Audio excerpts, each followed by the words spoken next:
Isinusulong ng isang senador na palitan ng pangalan at dagdagan ang responsibilidad ng National Economic and Development Authority o NEDA. Kapag ipinatupad yan, tatawagin daw yang Department of Economy, Planning and Development o DepDev. Nakatutok si Marie Zumali.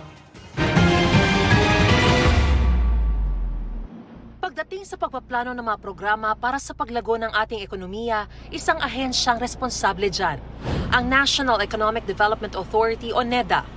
Pero sa laki raw ng responsibilidad ng ahensya, nararapat na raw na palawakin ang kapangyarihan nito.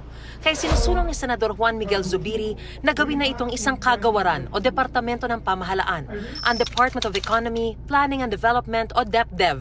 Malakas ang papel niya dun sa cabinet meetings. And yet, they're not a department. Minsan nga, may mga ahensya ng gobyerno, hindi pinapansin yung mga findings and solutions ng NEDA. Kasi ang dating niya parang authority lamang po. Some agencies feel it's only recommendatory.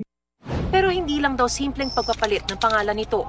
Madaragdagan daw ang mga responsibilidad ng bagong kagawaran pagdating sa pagbuo ng budget ng pamahalaan. Minsan, nawawala ang pondo ng edukasyon, nawawala yung pondo para sa social services, nawawala po yung pondo ng trade and industry and commerce programs. So now, under this law, nakalagay po dito na DepDev will consult with DBM, Department of Budget and Management, paggawa po ng ating national budget para in tune siya for our economic development.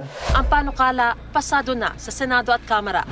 Sa darating daw na Miyerkules ay magkakaroon ng bicameral conference. Pero paper bicam na lang daw ito kung ituturing. Dahil halos pareho naman daw ang mga probisyong ipinasa ng Senado at Kamara. Nakatakda raw nilang i-ratify ang panukalang batas sa parehong araw. At umaasa silang mapipirmahan na ito ng Pangulo sa unang linggo ng Pebrero. Hopefully madadagdagan po natin ang trabaho natin mga kababayan, investment opportunities, and of course, streamlining of government functions, at the same time streamlining of government work to our kababayan.